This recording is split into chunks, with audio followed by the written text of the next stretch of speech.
Bonjour à toutes et à tous. Aujourd'hui, nous nous intéressons à une décision historique qui vient tout droit du Sénégal.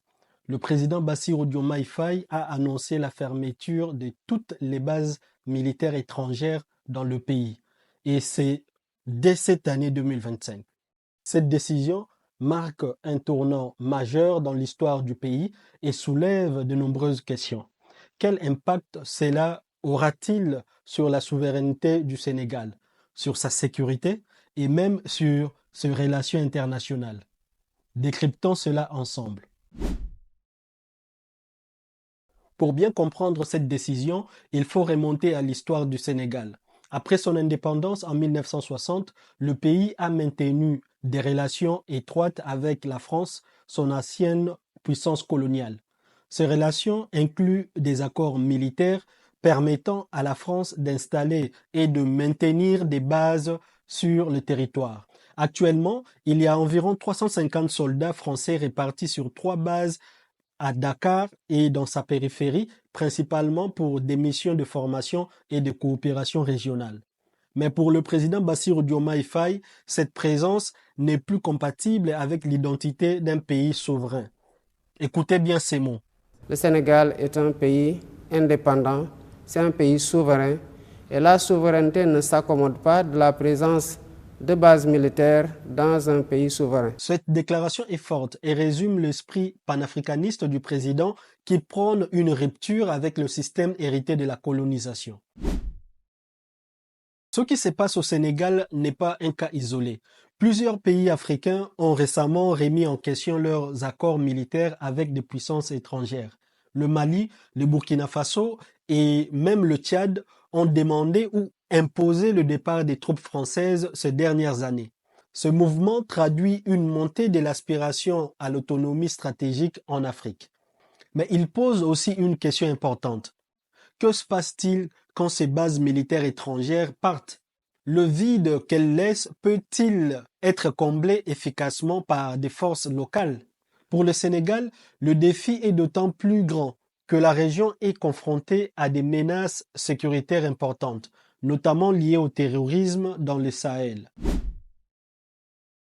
Pour gérer cette transition, le président Faye a annoncé une refonte complète de la doctrine de défense et de coopération militaire. L'objectif est double. Renforcer les capacités des forces armées sénégalaises pour qu'elles puissent répondre aux défis sécuritaires. Diversifier les partenariats stratégiques en allant au-delà des relations historiques avec la France. Mais la sécurité nationale aujourd'hui ne se joue plus uniquement sur le terrain. Nous vivons à une époque où la guerre s'étend dans des espaces virtuels et technologiques. La cybersécurité, la surveillance par satellite et les technologies avancées redéfinissent ce que signifie défendre un pays. Pour le Sénégal, cela implique de nouveaux investissements dans la cybersécurité pour se protéger des cyberattaques de plus en plus fréquentes dans le monde, dans les technologies spatiales comme les satellites qui permettent une meilleure surveillance des frontières et une gestion des crises. Ce défi numérique est immense, mais il pourrait offrir au Sénégal une occasion unique de moderniser son appareil de défense et de devenir un acteur stratégique dans ces nouveaux espaces. Cette décision divise. Au Sénégal, les partisans applaudissent une décision audacieuse qui renforce l'identité nationale. Ils voient cela comme une étape logique pour s'affranchir des influences étrangères. D'autres sont plus sceptiques, notamment face au risque d'une perte de sécurité immédiate. Les bases étrangères apportaient une expertise, des ressources et un soutien logistique non négligeable. À l'international, la France, directement concernée, garde une position prudente, mais cette décision est perçue comme un signe supplémentaire de son recul en Afrique de l'Ouest. Dans le même temps, des puissances comme la Russie, la Chine et la Turquie renforcent leur présence sur les continents, notamment en profitant de ces ruptures. Ce choix de mettre fin à la présence militaire étrangère est aussi un pari sur l'avenir. Pour réussir, le Sénégal devra relever plusieurs défis majeurs.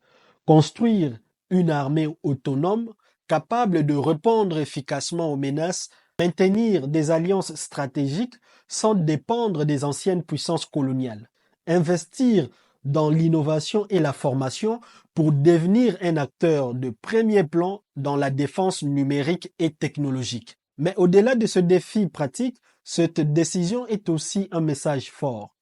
Elle reflète une volonté claire de redéfinir les relations internationales du Sénégal en fonction de ses propres termes et non en suivant un schéma hérité du passé.